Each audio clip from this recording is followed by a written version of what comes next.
are foreign real estate investors walking away from the U.S.? A portion of the real estate we sell are condos, right? And so I would agree with some of these polls here that, one of the polls is that here in Florida, agents are saying they received 0 offers from Canadian buyers during peak season. That's never happened before. Is the commentary in this article. And some sellers are taking losses just to get out. And so we know this. This is a conversation I'm literally having every single day. Less Canadians are buying down here, and more Canadians are trying to sell. And so that just compounds the issue that we already have in the condo market. And by the way, Canadians typically love the condos. So, right? Oh, because they're snowbirds. They're snowbirds. They can lock up and leave. You want to be close to the ocean, usually when you come from a cold place, right? True. So you want to be by the beach. That's kind of the thing. That's the reason why to be here. You're not going to move all the way out west, wherever, right? Right. So yeah, it's a thing. We're definitely experiencing this. The total number of deals have kind of slipped, but because the dollar volume's higher, that suggests that the buyers that are buying more expensive things. So the luxury buyers are still doing whatever they want, which is... Well, that's not changing anytime soon. Yeah. Which is always the thing. So at certain levels, you feel it differently, right? So in these like $1 million and less condos on the ocean or on the island here in South Florida, well, you're feeling it. You're feeling it. But then when you get into like the $10 million condo, less. The Canadian dollar is sitting somewhere around 69 US cents. So that's also a factor when you're moving your money across borders. Yeah. We've talked to a number of Canadian sellers who are like, well, if I bring my money back home, I actually make money right now. So why not bring make money, whatever. I make money if I bring it back home. And so a lot of these sellers are really considering that, or Canadians are really considering selling for that reason.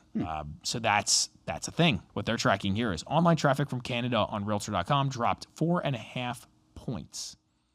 4.5 points year over year. So return flights from the U.S. to Canada are down 13%. Car crossings dropped 32%. So this is a real thing. Here's the other side of the coin. While some international money may be leaving, major American companies are choosing to come here. And it's not just any company. It is the world leader in quantum computing, Larry. Here we go. D-Wave Quantum, which is publicly traded on the New York Stock Exchange, right? And they've announced that they are relocating their corporate headquarters from Palo Alto to Boca Raton, which is pretty... That's an interesting move. That's wild. A big move, yeah. That's wild, yeah.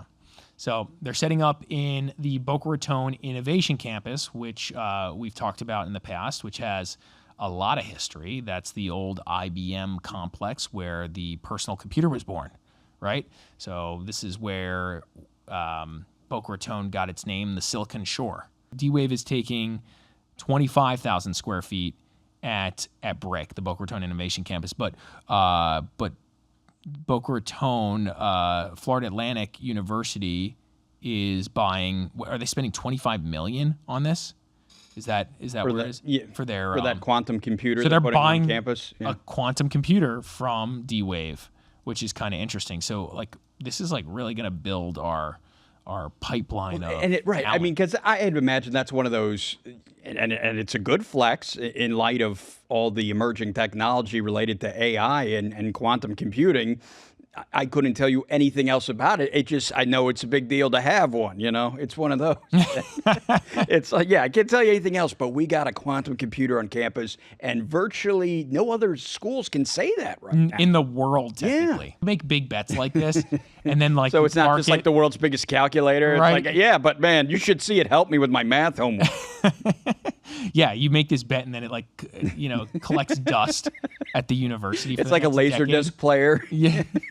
Every time we talk about this stuff, it's like, why do we care? Well, we care, and this is actually super interesting. We just took a $2 million listing, like I don't know, a quarter mile west of there, and the first thing the owner said was, "Hey, there's all this stuff going on over at BRIC. Oh, let's connect with some of those companies." And so again, the expectation here is as you add like high-paying tech jobs to the area, you're going to get more demand for this luxury product, especially in Boca, right down the street, because Boca offers everything. And once you layer in like the actual tech job is right here and you don't need to go to West Palm or Miami or somewhere else, all of a sudden it becomes this very interesting ecosystem. I would just say as you layer on all these things, you start to move the needle. And even if you don't move the needle, it changes the psychology of the buyer a little bit to be more positive about buying in South Florida, which is generally positive. So when you kind of layer all that together, how can you not be optimistic about the future? David and Victoria Beckham just made a big real estate move, and it says a lot about what's happening at the very top of the South Florida luxury market. They reportedly sell their Miami penthouse for a whopping $25 million. This is at 1000 Museum, pocketing about $5 million in profit over 6 years. But the real story is what this tells us where the luxury market is heading across South Florida. Does it though, Larry? Does this one sale really, really tell you where the luxury real estate market's going? You know, you've heard... for $25 million, obviously, that's a whole lot of money. But I feel like with some of the places we talk about here, I'm like, what, that's it? You know, it's, geez. And I was just going to be like, $5 million in 6 years? Right. $1 million a year? Oh, wow. Amateur hour.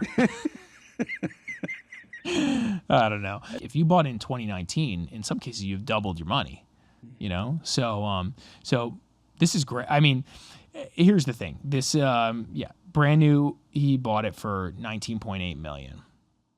And then, let's see, the off-market deal closed. Okay, so he did an off-market deal. So maybe that's part of it. Maybe he didn't market it, and maybe he could have got more. Who knows? I'm sure he did well. I'm sure he didn't really care as much, right? Oh yeah. But either way, we've seen this too in this like new product. So basically, he bought a Zaha Hadid designed building, right? Super famous architect, really big deal. But what we have seen new construction, I'd argue maybe what you and I are commenting on right now is like the opposite of what the storyline shows. Right? Yeah. It's like, hey, he got out good, but we've sold property or represented buyers in these buildings that are new construction that had the opposite experience. Really? They bought new in 2020, 2021, and now there's enough inventory on the market that they're selling for what they paid for it. At best. And they pre-purchased this stuff. In the single-family home market, it's basically been flat growth for 3 years, 4 years. We've had outliers, and so some people might freak out by me saying that, but we've had outliers, but less outliers. They're called outliers for a reason, right? We have more of the masses have basically been selling for the same price they paid for it, if not less, in 2022, 23, 24, 25. This is huge and epic and crazy, and I've been dealing with this a lot with clients. GL Homes has expanded their Westlake footprint with another 192-acre land acquisition for Silver Lake. We can show Westlake on the screen whenever we have a second. So GL Homes just spent $80 million for 192 acres in Westlake to build over 1,000 new homes. This is like wild. That brings their total land holdings in the city to more than 300 acres. They are building new cities up there. For real. I mean, these Welcome cities to GL Homesville. And not GL, not just GL, but GL is a big player. Right. GL is one of the biggest.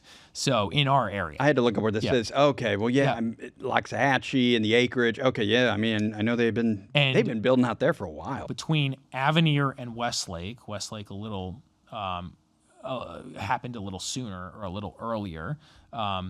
They're transforming the surrounding market there. So like if you own a home in the acreage, right, in Loxahatchee, in that area, and you're like close to this Westlake development, this is like pretty epic for you. This is the conversation we had. So if you're an investor and or end user that wants to like relocate and you're cool with this area, you got to understand it's a little out there, right? But if you're cool with it, you can go buy in the acreage or buy in some of these surrounding Loxahatchee neighborhoods. And you can build your own house. You can knock it down. You can buy dirt. You can buy a pretty good square footage. You can renovate this home. I think they're gonna over time. You're just gonna see this whole territory basically just improve dramatically. And that's basically a city in itself, this Avenir. They're building schools. I mean, they're building, that's what I'm saying. They're building it's basically Weston 2.0. You know what I mean? If you don't care about being like in downtown Boca, like personally I care about, then these are like really cool options. Especially if you work just in like West Palm or something, which is becoming a thing. These are like it's not crazy to think somebody would live there and commute in. The median sale price sits around $615,000. So this is the deal. So I'm selling homes in Lotus, Palm, or Lotus, the original Lotus actually, in Boca for $2 million, and these guys are going to buy awesome homes in Avenir or Westlake for under $1 million. And so they're cashing out because they bought these things in 2019, 2020, before things ran. They doubled their money, and now they're going to sell and go buy this thing up there and enjoy a nice brand new house, fully equipped, and pocket $1 million. And so that's the game that we're seeing happen right now here in Boca for people who don't care about being in this location. Right. For South Florida, these price points, $615,000, maybe elsewhere in the world, you're like, wow, $615 is a lot of money. But down here, that's actually, that's not brand bad. New construction in South Florida for $615,000 on median. Pretty good. Now, there's homes that are $5 million over there, but that's the case. Yep. We've been talking about new homes going up in Westlake, but what's driving all this growth in the first place? Well, it's two of the most powerful billionaires in South Florida, and they are once again putting their money behind the answer. Yes, so you have Stephen Ross, Ken Griffin. They plan a $10 million campaign to attract more companies to South Florida because we don't have enough yet. It's called Ambition Accelerated. Right? Frames the Gold Coast, which is West Palm Beach. If you haven't heard that term, Gold Coast, we are in the Gold Coast. As opposed to the Treasure Coast. Which is just north of us. And the Space Coast, which is further north. This is how we think about things here in South Florida. So Gold Coast, West Palm Beach, Fort Lauderdale, Miami. And this positions or frames us up as one of the unified economic corridors, not three separate markets, which is true. We're not really three separate markets. I mean, things are a little different. We've definitely felt a crazy scale in cost of living. That goes without saying, and we're obviously battling that. But on the other hand, this is part of what happens when you attract so many humans here, right? So recent high-profile moves include Wells Fargo. We talked about that. ServiceNow, which is another tech company. Goldman Sachs expansion. Citadel. It's like back to like what it once was, which was, Florida's always been boom or bust, right? It's been a little bit of that. But really, we should see some stability. And that's what it feels like we have right now. We should be all grateful for this moment. There's other people that feel that they should be getting double their money on real estate, and we deal with these people every day. But on the other hand, this is where you want to be. This is where you want to do business, where you have like a stable situation, not this like up, down, up, down. How do you make good business decisions like that? You can't. You want stability, and that's where we're kind of living right now. Let's talk about the developer who is planning to fill a lake to build apartments here in Broward County. Broward County, on the other hand, we're filling lakes. We have a ton of density here, and this is how we're trying to add more affordable housing. So, a New York-based investment firm wants to fill a lake at a Davie apartment complex to build 72 new units. When there's less than 1% of vacant land left in Broward County, developers start looking for water. And so, Nuvi, one of the world's largest real estate investors, is seeking approval to expand Cameron Cove in Davie by filling a community lake and replacing it with 2 3-story apartment buildings. It's a 221-unit complex. We have flash floods pretty quickly and easily when we have real rain, especially in Broward County. Oh, right. Right? And so it's like removing a lake, you better have good drainage systems in place, good infrastructure, and frankly, Broward County has struggled with that a little bit over the years. So Broward could improve on that, and so ideally they're gonna have modern systems in place when they build this, if they get approved. And they did a developer traffic study. which projects 461 new daily vehicle trips, which I'm sure the neighbors aren't happy about. No. In Davie, a developer is filling a lake because there's nowhere left to build. But in Boca, another team found a different kind of underused land, a Tri-Rail parking lot. And they just locked it down for $100 million to turn it into housing. I believe, didn't we talk about this? We've talked about this, Yeah, but the big news here for us personally, and others may be hearing this for the first time, is they secured the $100 million construction loan. Oh, good for them. And this is a 340-unit apartment building. You can kind of see what it's proposed to be. I don't know if we have a location for that. I was going to say, I could draw it for you because I know exactly I know where exactly that is. where it is, too. It's right down the street from here. Yeah. So it's right next to the Tri-Rail station, 340 apartments, 24,000 square feet of retail, which is pretty solid. So, Ben, there's a location right here on 680 West Yamato Road, and we'll show you what that looks like. The pitches you and I were talking about last.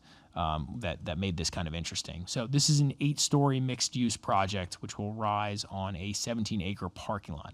You know, it's funny, 17-acre parking lot. It doesn't feel like that parking lot's that big. I know. You're Well, right. that's the thing. It's like That is tucked in there. exactly. I was like, no, Like, how are it they does building not this? seem big at all. Yeah. So parking lot leased. So they've leased the lot from South Florida Regional Transportation Authority through a public-private partnership. Groundbreaking is expected by the end of February. So they've been moving dirt. We've seen it. With completion in 24 months, Tri-Rail just posted record ridership of over 4.5 million rides in 2025. So the timing puts this project at the center of growing demand for rail-connected living here in South Florida. So out of these 340 apartment units, looks like they're gonna offer 600 square foot studios up to 1,300 square foot 3 bedrooms, plus 34 affordable units and 17 workforce units. And then 24,000 square feet of ground floor retail. We need more of this. As you can see, there's developers doing it. They're taking action because there's a real demand for this product, right, here in South Florida. And hopefully this helps to increase affordability. Hope so. That's the big thing.